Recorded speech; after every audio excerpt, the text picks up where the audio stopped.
Thank you, Hans. So before I call the panelists for the first session, I just want to remind you all of a few things. Today's program has two venues. Over here in the auditorium, and from 12 o'clock, we have the youth authors who are going to be at the Unity Pavilion. In the afternoon, we have a double venue. We have people here, and we have 3 sessions here, and equally 3 sessions on the other side, which includes an online session with Anne Weber. The other thing is we have the festival bookshop. So in between sessions and during the lunch break, please do go and explore that and look around the campus. To get to Unity Pavilion from there, you just have to follow the way you came like this. You follow that path backwards, turn left, and then there's a route which takes you to Unity Pavilion from there. So those are the basics. So now, may I invite Mr. Sanjeev Sanyal and Dr. Joy Sen to please come on the stage.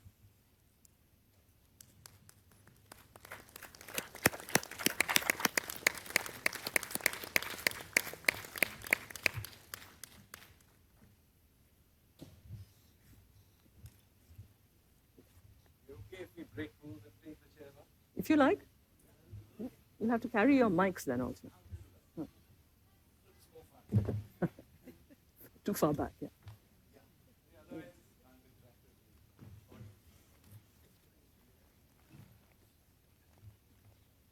Okay.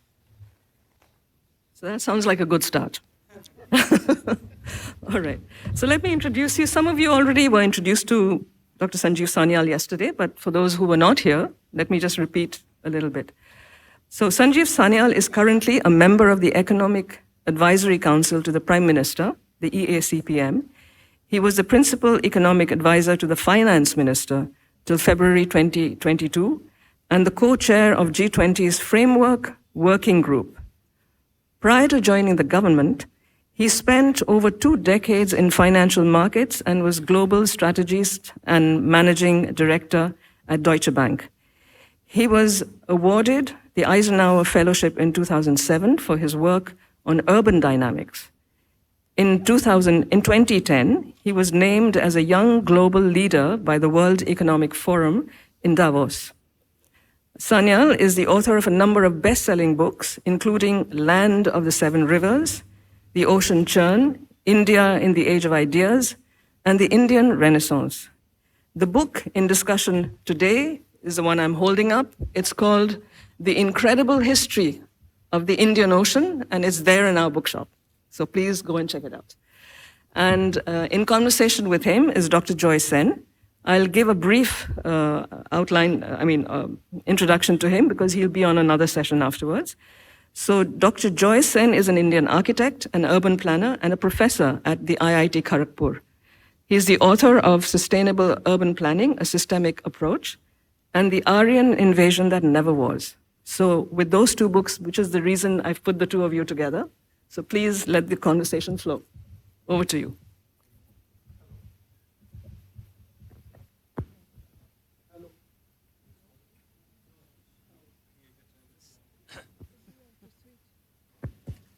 Very good morning. Namaskar. Yeah.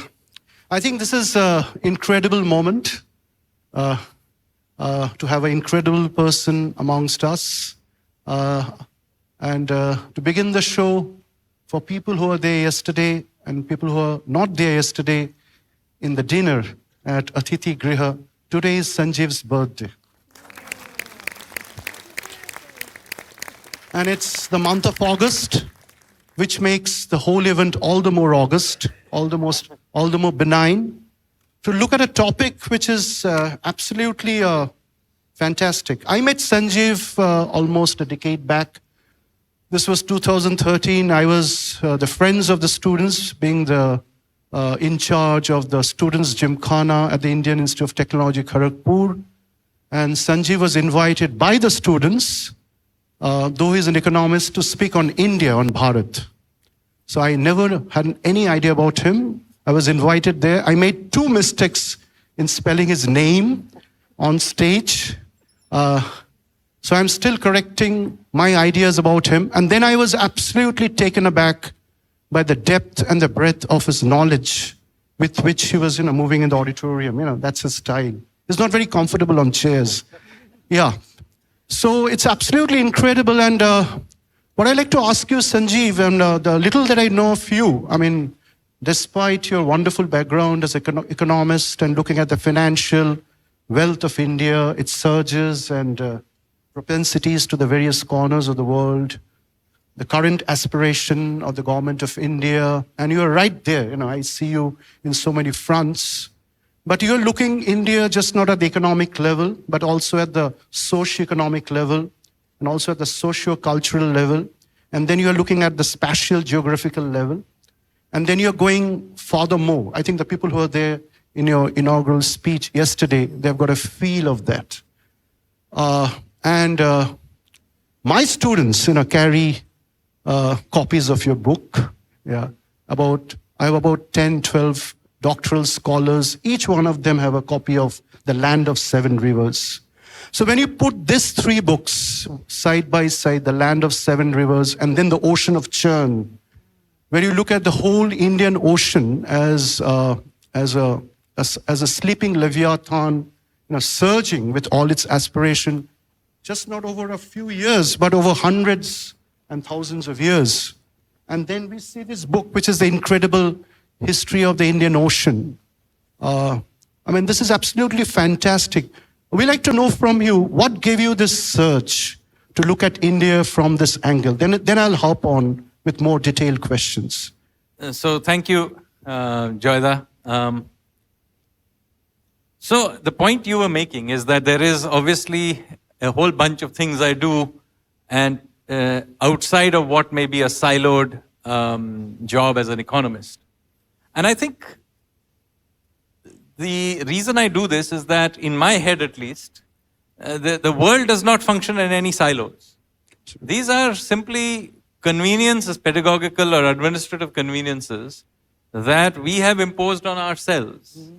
After all, geography affects history, history affects economics, economics affects politics, politics affects geography, and you can go around in many different multiple ways in which all of these things connect with each other. So therefore, over time, I have tried very hard to get rid of these cobwebs in my own head.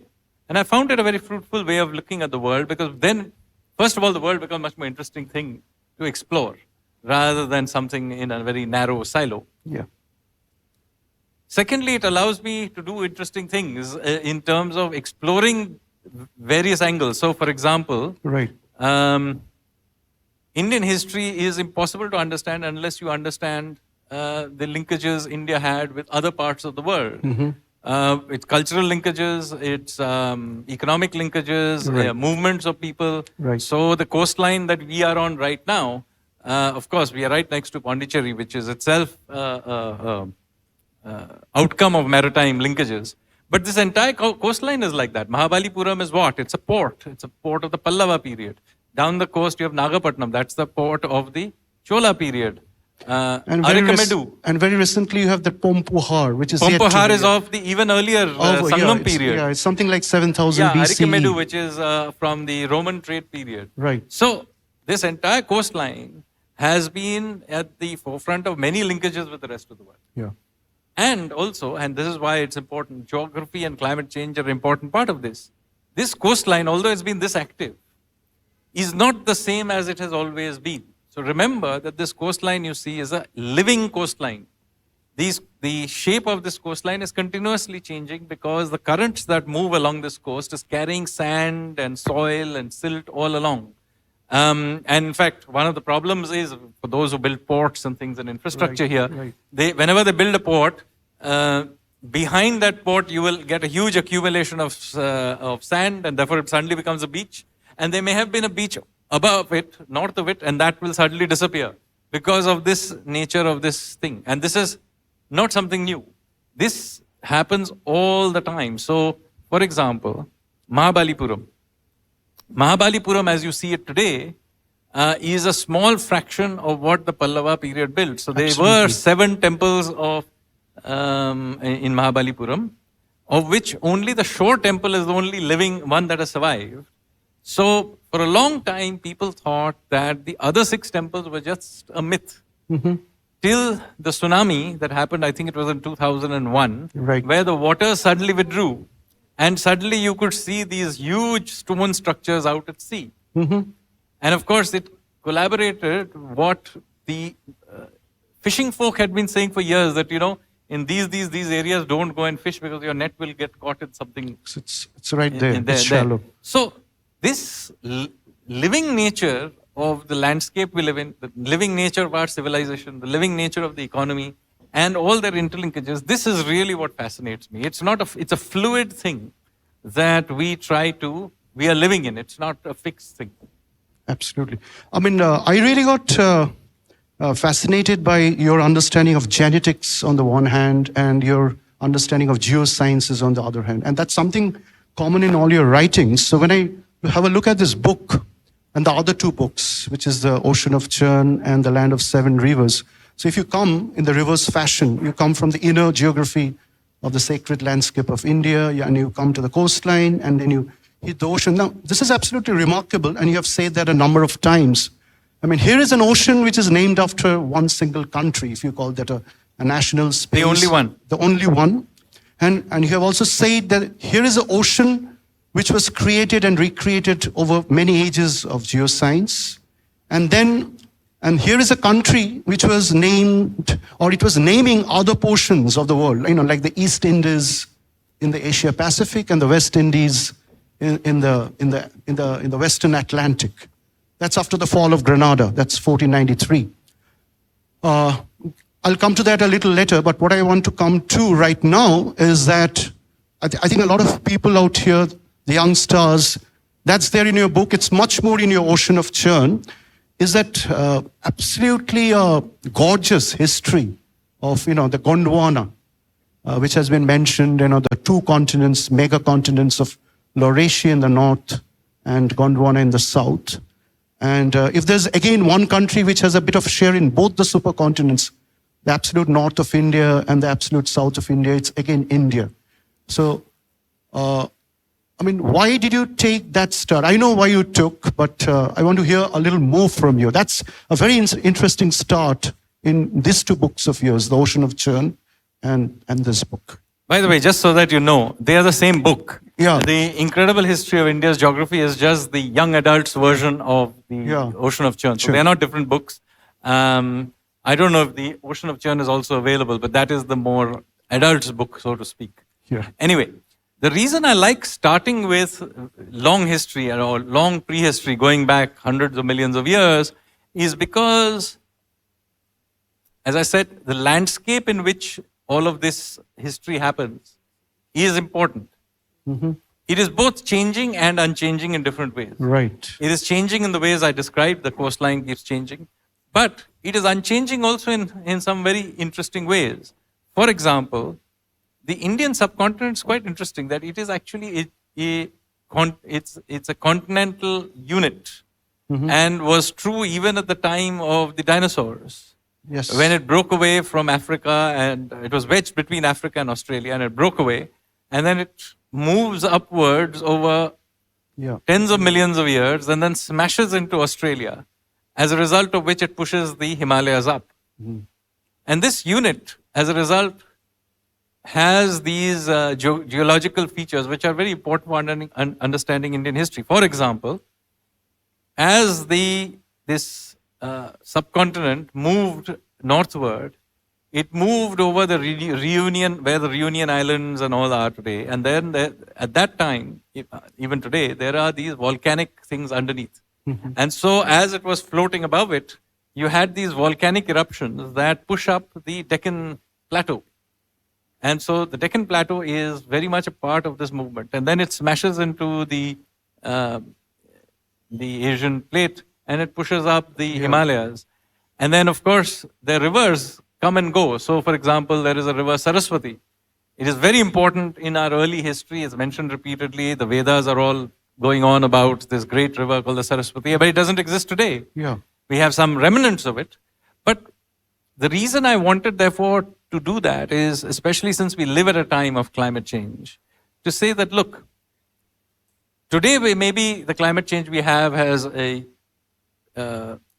human contribution, but human contribution or not, climate change happens all the time. Absolutely. And much of human history is only understood if you understand that this landscape is very alive. Absolutely. And so, for example, when you think of Gujarat, the Saurashtra Peninsula was actually an island during the Harappan times, because sea levels were actually higher than where they are now, about 5-6 meters higher than they are now. And then there was the Kutch was also an island. There was a small island called Khadir Island on which Dholavira was built. Right. And if you look at Dholavira today, it's marooned in the middle of the run of Kutch. And just a little down south, we have the Bargaiza, Brigu Kutch. You have Lothal. Lothal. Now, none of this makes sense if you look at a map today. Lothal is well inland. Dholavira is stuck in the middle of salt pans. Why would you build a city there? And Dwarka is right under the sea. Well, Bet Dwarka certainly. Bet Dwarka is under the sea. Archaeologically, it's an evidence. Yeah. So, why are all these things where they are? Till you understand that when the sea level is lower than where it is today, then these, like Saurashtra becomes an island and so on, then you'll see suddenly this is a maritime landscape. And with the Indus flowing into the run of Kutch, the Saraswati flowing into the run of Kutch, and Khadir Island being not an island in the middle of salt flats, but in the island of an estuary. Therefore, this was what was happening in Dholavira, that it was a massive port. Right. And so there were ships coming here and going away. And then you understand why Lothal is where it is. So Lothal, unfortunately, in your history books, is all said to be a port. Yeah. Actually, it is not a port. It's a customs depot. So if somebody was coming up from the Konkan coast, it would stop at Lothal, get them stamped. You can imagine customs officials looking at the goods, giving them their seal. Because one of the interesting things of Lothal is it has a very large dry dock kind of place, but it doesn't have a large settlement. So it's not a large port. It just has some warehouses and a few places. Some logistics. So clearly, at least in my mind, this is not the place where there was a large settlement. What is going on is these people are coming here, and then once you've got the stamp, paid your taxes or whatever, then you're allowed to go up north to Dholavira, because now it's land, but then you could sail through. Yeah. And the same thing happens from the west. Those ships going or coming from the Middle East have to go past Dwarka. Yeah. Dwarka literally means the gateway. So I'm going to catch you there, yes. And then I'll go back to what you said, about the Saraswati and the other things. So if you go to Herodotus, the first book of histories in the West, and I've done that personally. If you open the first book, the first chapter, the first canto, and the first para, and if you look at the first line, Herodotus says, and I can see the Phoenicians coming from the Persian Gulf and entering the Mediterranean. So he describes the beginning of the Western civilizations with the Phoenicians coming from the Persian Gulf, the Eastern and the Western Persian Gulf, and entering the Mediterranean. That means a lot, because he's starting a book of histories of the West by describing a group of people coming from the East to the West. How do you take that? So this is quite interesting, because you're right.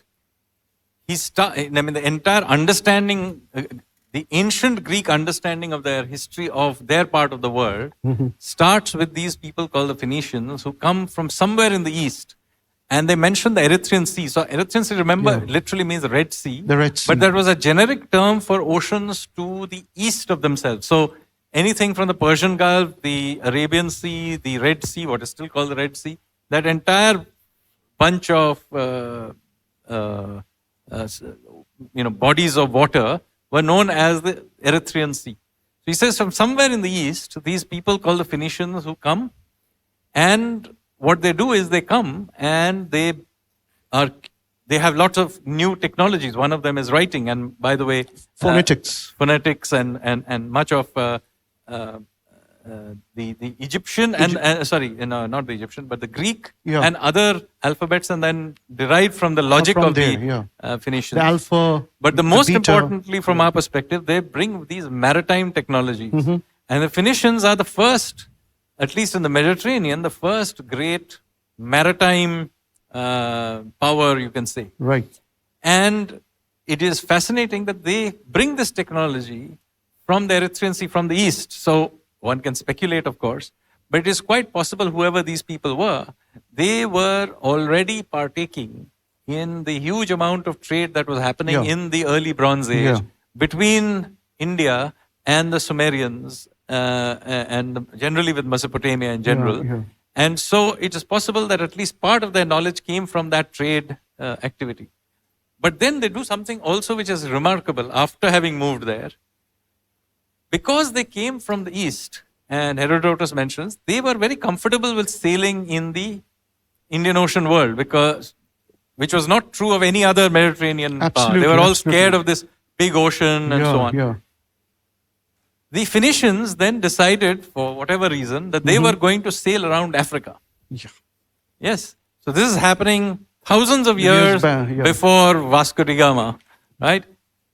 They set out sailing, and the Phoenicians claim, and this is what Herodotus says, the Phoenicians claim that they have sailed down through around Africa, and they took 2 or 3 years doing it. So they stopped at various points, farmed there, harvested the crop, and then carried on. So they had to do it the really hard way. And they came back through the Gibraltar route back into the Mediterranean. But then Herodotus says something interesting. He says he doesn't believe this story. And the reason he says he doesn't believe what the Phoenicians are telling him is that the Phoenicians insist that when they went around Africa, the sun was to their right. Okay. Now he says that this is impossible. To their right means what? When you're going around, that means the sun is north of them. Right. Now, for people who have always been in the northern hemisphere, this idea that you are on the other side of the equator had not occurred yet to anyone. Right. So Herodotus dismisses the Phoenician claim based on the idea that, how could the sun be to the right? How could it be to the north of them? But actually, it was the... But in fact, this is proof that the Phoenicians did it, because that is precisely what should happen if you should be going, if you had gone south of the equator. that was done by Galileo, Kepler, and Copernicus. Thousands of years later. Yeah, good. So the Phoenicians are coming, and that brings us to the middle of your book, which is very interesting. So on the one hand, there's a connection with Egypt, and the Egypt celebrates a land on the other side of the sea as a land of Punt or Punt, whatever way you spell it. And the Phoenicians are also coming and settling on the Fertile Crescent, which is like Lebanon, Beirut. Some people think that's called Bharut, which became Beirut. These are different theories. And the Phoenicians are also charging the beginning of civilization in the ancient Near East, which is like proto-Judaism, the beginning of the first of the 3 Semitic religions. How do you react to that? And it has a place in your book. So, these are very long periods of time. Many things are happening at different points in time. So, for example, when you say about the land of Punt, there is a lot of controversy about it because it fits through to the legend of the Queen of Sheba that's there in the biblical tales. And Hatshepsut of Egypt. Yeah, but there is more solid evidence of Hatshepsut, who was a female pharaoh, by the way, who sent these great... A female pharaoh, by the way. Yeah. Who sends these great voyages down the Red Sea, and they go to this land from where, down the Red Sea, the other end, and these voyages go and they bring back all kinds of things, frankincense and myrrh, and they keep having these great voyages. Now the question is, where was this place? Almost certainly, what you're dealing with is the area that we now know as Yemen on one side, and Eritrea on the other side, and maybe even a little bit of Ethiopia. Right. So this zone has actually a fairly old and advanced civilization from a very early stage. Right. So Yemen, Eritrea, Ethiopia, this zone. Abyssinia and southern Arabia. So they're just across the... on the 2 sides of the Red Sea here. Yeah. And they share a culture. Yeah. That's Moses. No. Moses went to Egypt. So this is not Moses. This is Yemen. You're coming to the horn, the tip of Africa. The tip of Africa. So this is where there was, from a very early stage, a fairly advanced civilization. And they were trading with the Indians, and they were also trading with the Egyptians. But at the stage that you're talking about, which is very early, the Pharaoh stage, at that stage, these routes were there. Obviously, these were going up and down, but they were done in the nature of an expedition. So, you created an expedition, you went there, met them, traded, and came back. It was not regular interaction which would happen at a later date. And a similar thing happens on the other side as well. So, one of the interesting things is, I think it is the mummy of, I think, Ramesses II. I'm not, but one of the big pharaohs, where when they did some forensics on the mummy, they discovered that there was black pepper stuffed in the nostrils. Now, black pepper is interesting because black pepper is a spice that is actually an Indian spice. Right. India is the origin of black pepper. So the fact that it had made its way, and remember at the stage all of this is happening, they didn't have the technology to cross the ocean. So it would have probably started from the Kerala, Karnataka area, where black pepper comes from, gone up all the way up to Gujarat, sailed along the Makran coast, gone down to Yemen, then gone up the Red Sea, then crossed from the Red Sea to the Nile by camel, and then gone up the Nile, and then ended up wherever they wanted to be. Yeah. So this black pepper is therefore quite interesting. But it's also interesting they stuffed it up his nose, because I'm assuming that condemned him to eternal sneezing. Yeah, that's a lot of pulmonary problems up there. So so maybe some medica in the heavens. Yeah, so that's fantastic, because and in this connection, I don't want to get into something else, but there's some work done by Margaret Murray, The Splendor That Was Egypt. And she almost comes to a conclusion, that was Bandur cocks, the peacocks, the ivory, the spices. Definite. And recent work on the Konkan coast, the Sindhudurg, which probably will get a place in your next book, is the revelations that there were maritime trades between the Malabar and the Horn of Africa, long, long back. Yeah. Yes, and so there is this, as I said, at some point around somewhere between the 2nd century BC and the 2nd century AD. So we don't know exactly when. The Indians began to figure out that the monsoon winds could be used to cross large swaths of water, because it had a unique feature that it blows in one direction for 3-4 months, and then a few months later it blows in the other direction. So when you have winds that are predictable and blow in opposite directions for part of the year, then you can utilize it to actually cross the ocean. So you are able then to do these things. So you begin to see that happening both coasts.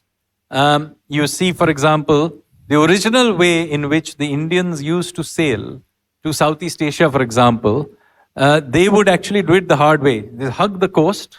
So they start out from, say, Odisha, or you hug the coast and you go across to what is called the Isthmus of Kra. This is the bit of Thailand from which Malaysia hangs off. And then they would walk across to the other side, which is a thin isthmus, so you can walk across, and then continue towards Vietnam and so on. So that's how they would go earlier. Then at some point, around about the time that I mentioned, they discover that you don't have to do this.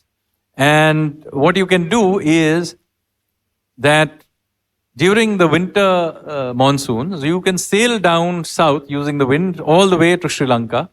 And then from Sri Lanka, you can use the equatorial currents to go across to Sumatra. It's a much more direct route.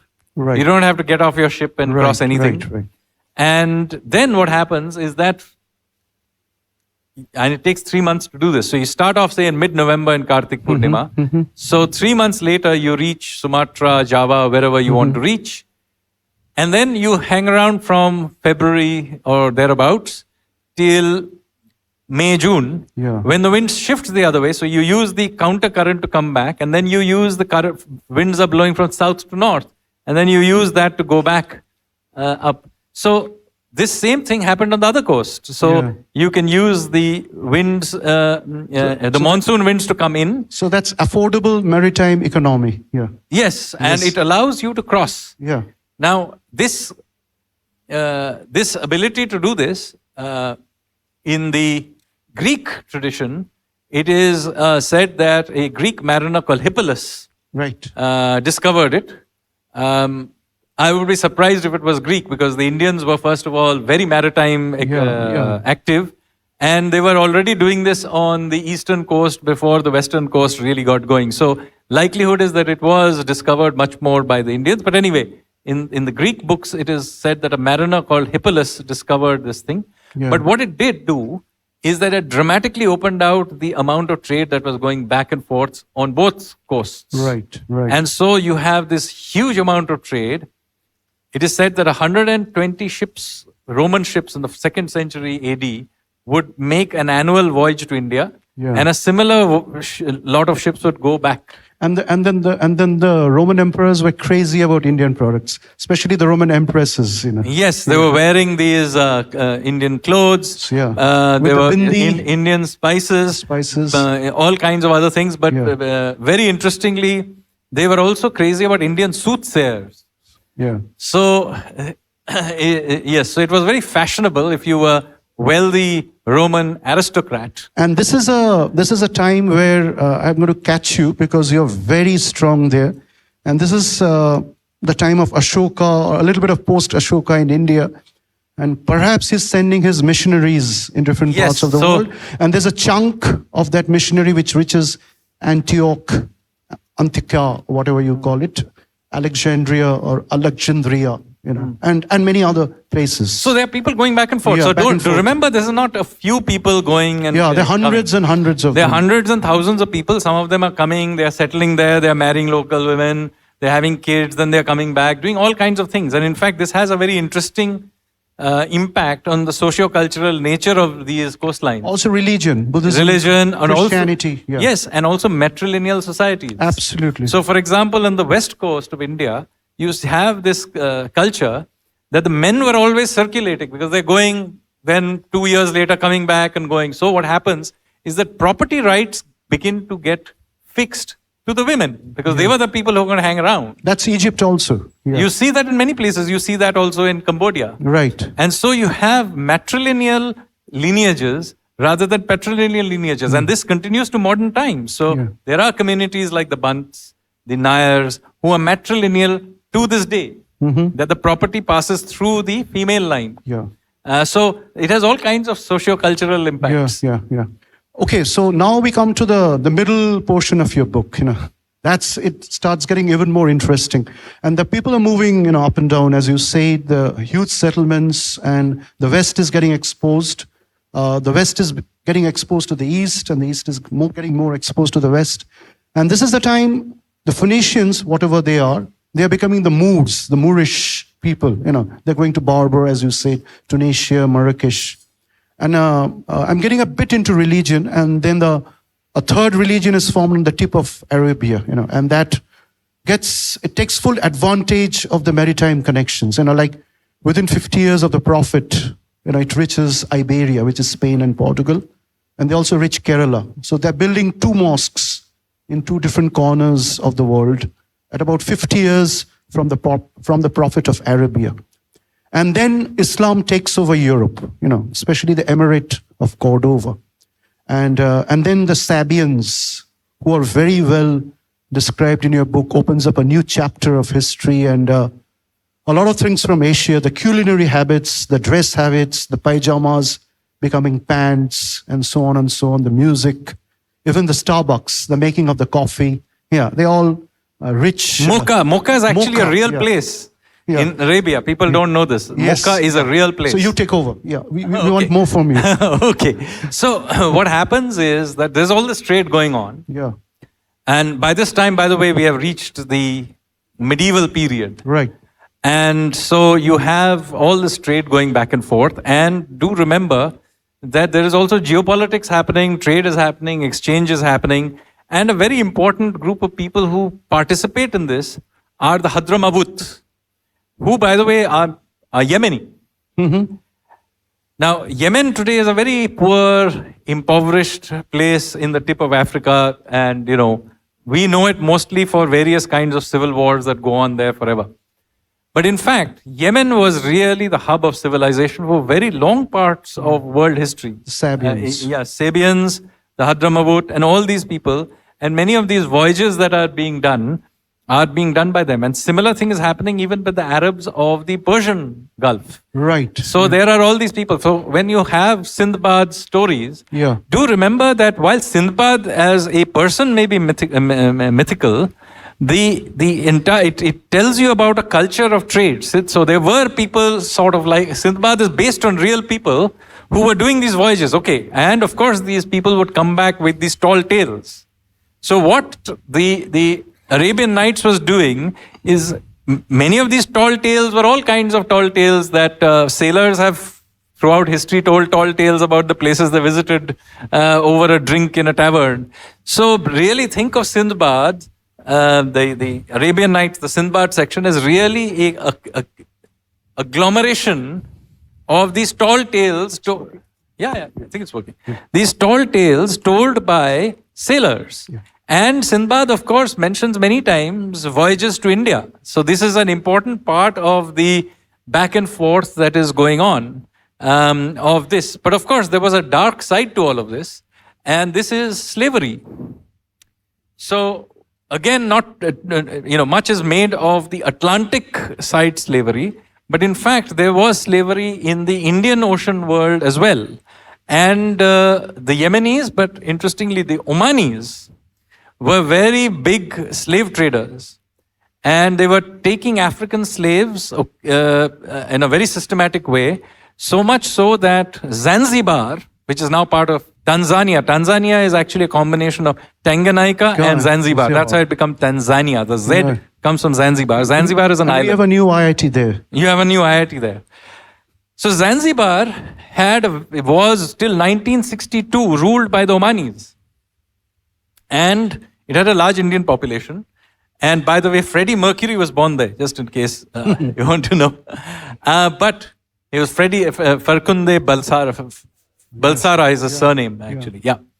So anyway, the point is, why was Zanzibar so important? Because they were bringing in slaves from the interiors of Africa and selling them in the market of Zanzibar, and then taking them up into the Arabian world, where large numbers of them, but there were some of them also ended up in India, because when the sultanates of the Bahmanis started in India, they began to bring in some of these slaves as well. And some of them rose to high officials. So there's a medieval official called Malik Ambar, who is actually Abyssinian. Right, yeah. And so on. Then you have near Mumbai, if you go just south of Mumbai, there was an area which was controlled by these Abyssinian pirates, and it's called Murud Janjira. There's a fort there even today. Mm-hmm. So that the Indian name for these Abyssinian slaves, pirates, whatever they call them, was the Siddhis. And so all this trade and merchants were happening. But do remember, there was other dark side to it. There was slavery, there was piracy, and all of this was also happening at the same time. I can see some atomic explosion on the horizon. Yeah, so that's Anu. Yeah, Anus and Paramanus.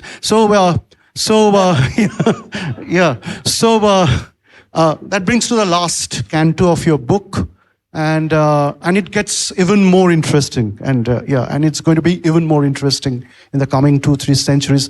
The Indian Ocean again becomes volatile. It becomes sumptuous, absolutely, from marine archaeological point of view, and the slaves are reaching the Americas also. Yeah, that's how the blues and the rock and roll gets into Memphis, Tennessee, and all those places.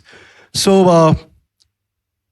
This is a very interesting point. That's about 14th century, and we have to do it quickly. So there's a gate change in Europe. So the Constantinople is becoming Istanbul, and Iberia is falling into the hands of Isabella and Ferdinand, and that's how the big maritime, the Basques sends Vasco da Gama and Magellan and others. But there's one man who decides the other way. That's Christopher Columbus. And the Indian Ocean is absolutely charged. And there your books takes a revolutionary turn, and you start exposing the other things, just not the incredible history of in an ocean, but the incredible rediscovery of India through the incredible history of the Indian Ocean. We'd like to have a few last words on that. So, well, since I don't have too much time, I'll have to really hurry. But let me say that by around about the 1300s, for reasons that are still much debated, the Indians begin to withdraw from the ocean. So the Indian Ocean suddenly the Indians go missing. Yeah. It becomes for a while Arabian Ocean. And then for a brief... It stops in Southeast Asia also. Yeah, no. So now what happens is that Indian culture has spread. The Indonesians who now have imbibed Indian culture, but they are now independently a maritime power. Right. But the India itself goes into severe decline in terms of its influence. So Indian culture is still strong for some more centuries in Southeast Asia, but not because of the Indians, but because of the Indonesians. And they're independently doing stuff. Absolutely. They are the Majapahit Empire and so on. And then in the 1400s, for a brief 50, 60-year period, the Chinese turn up in the Indian Ocean and they become very, very influential. They send these great voyages.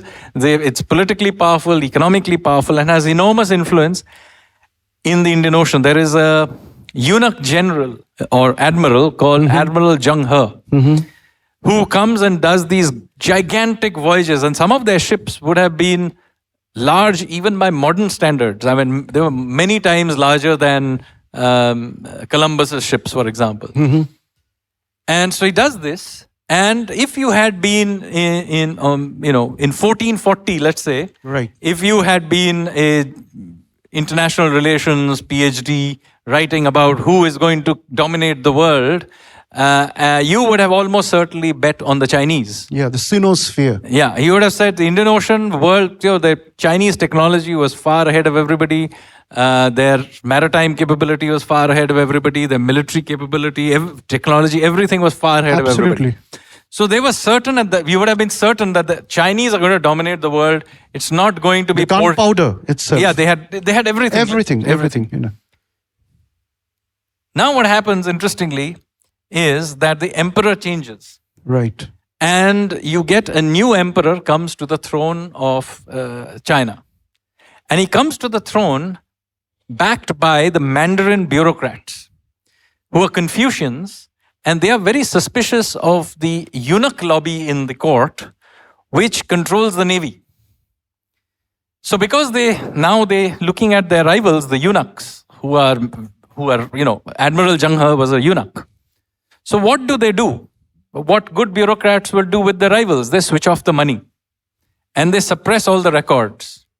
So in fact, what happens is that the Chinese are never defeated at sea. Right. Their ships actually rot in the port. Yes. And the records of these great voyages are so well suppressed that so it's only in the 20th century that they're rediscovered and people figure out the grandeur of these great voyages. Yeah, some of the works by Aga Khan at Harvard. So now, this leads us to one of the most important lessons of world history, which is, no matter how great your science is, how great your international stature is, etc., always be very, very scared of the bureaucrats. Yeah, so we are just closing on this wonderful waves coming from the incredible history in Sanjeev's heart and mind. He's just not walking with informations and bits and pieces here. He's walking with the heart. He's walking as a global man. He's walking as an Indian. He's walking as a responsible economist. And he's walking as a human being to understand the best of all the best things in the world. And the maritime connections between India and the rest of the world becoming more and more important. And even in the Second World War, though we had planes much improved from the First World War, the maritime connections were still more important. That's how the US had controlled the Asia Pacific. That's Pearl Harbor and many other things. So one last, maybe what we call an annexure of your book, which will be your next book. What's that in your mind? Okay, so I've published earlier in the year a book called The Revolutionaries, which is a history of India's freedom struggle Yeah. from the perspective of the armed resistance to the British. Right. And of course, Sri Aurobindo plays a very important role Right, in triggering that line of Absolutely, thought. you know. And my own family had a significant role in that. So that, Suchindranath Sanyal. yes. So what I've done is, Nolina Kushanal. yes. So as a sort of a annexure to that book, I have just translated the book that Sachindranath Sanyal had written called Bandi Jeevan, which literally means life in prison or life in chains. And that will come out in 2 months. Yeah, if I just plug in here, there are 3 Anushilan Shomitis, one in Dhaka, run by Lila Nag and Surya Sen. The second one was by Barin Ghosh in Kolkata, and the third one was by Which his was in the up, in which the was in UP. Varanasi. Varanasi Which tutored, patronized Chandrasekhar Azad and many others. So I can see the Oppenheimer coming with the atom bomb. Yes, the Paramanus is here. So let's give a big hand to Sanjeev. This is absolutely incredible. Why is important? Because he stands, and between me and Sanjeev are the students, the future Indians and the future citizens of tomorrow. So at least at IIT Kharagpur is extremely well taken and extremely popular. And that's how I came to know him, through my own students. It's because there is a student in him. Yeah, he has the heart of a student. Thank you so much.